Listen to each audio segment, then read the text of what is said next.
try to find a doctor that a rubber glove fits, and all that stuff. Rubber gloves that don't fit make the experience worse. Any thoughts, any reflection? I'm really gonna cause you to have to reflect and maybe respond. Just the idea of consciously being different from what they expect, I guess is something I'd look at. Knowing that they expect what I'm gonna do is Geico, 15 minutes, 15%. But their expectation coming to the table is gonna be different than how you've committed to do business, right? How do we overcome that? For me, I don't have very many people that, they'll follow my lead. If I start in a conversation, they'll follow right along. The problem I have is just to get people to sit down to begin with, let alone whether I'm going to do the chop shop or the other one. So it's... Or whether you choose to put it in terms of their financial house with the analogy, right?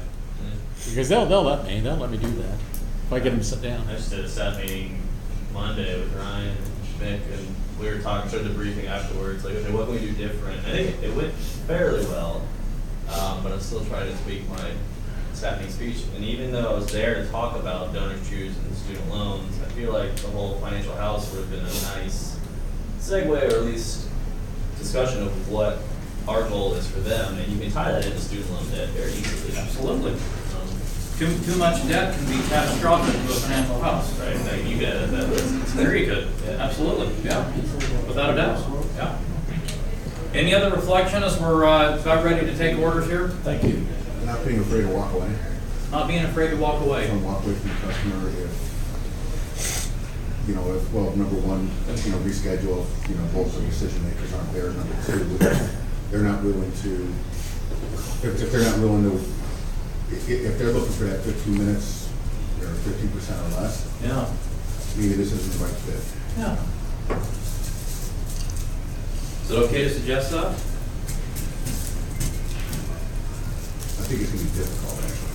It's going to Yeah. be difficult to begin with, yeah. It's going to be difficult to begin with when you're trying to establish a practice and an agency and pay the bills and stuff like that. But let me ask you this. Let me ask you this question.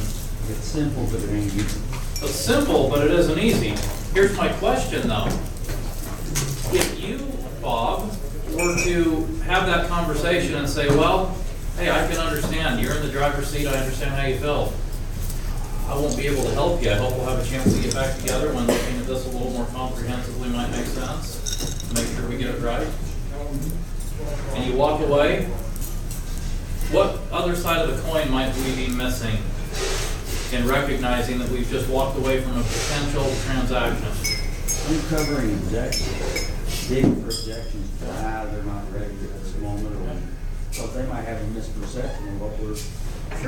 Sure. And so if an objection comes out, it could be, oh, okay, I get that. Yeah, okay, I'd be willing to participate, right?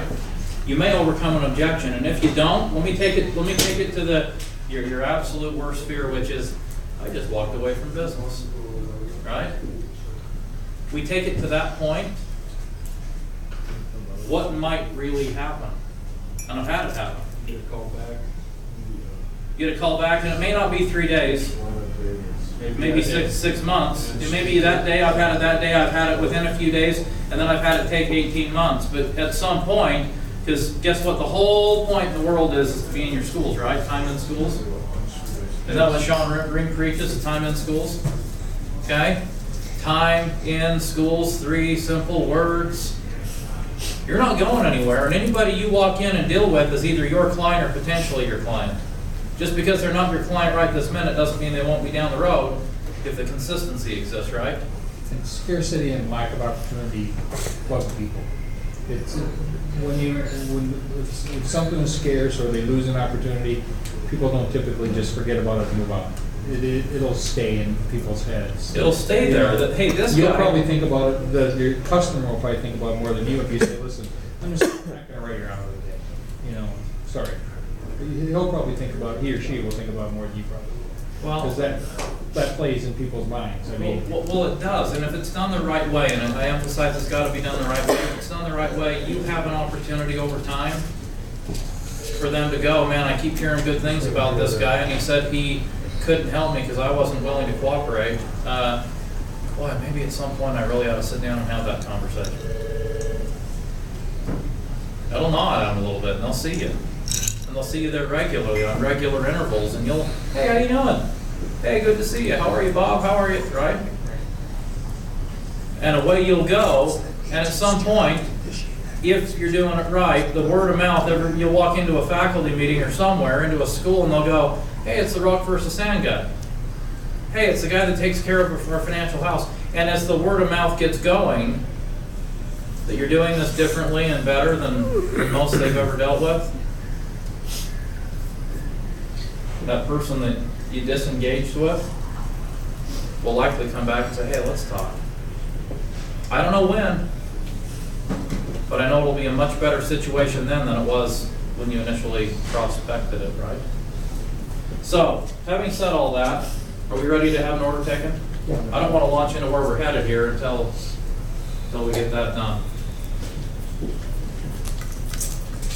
Just text it in.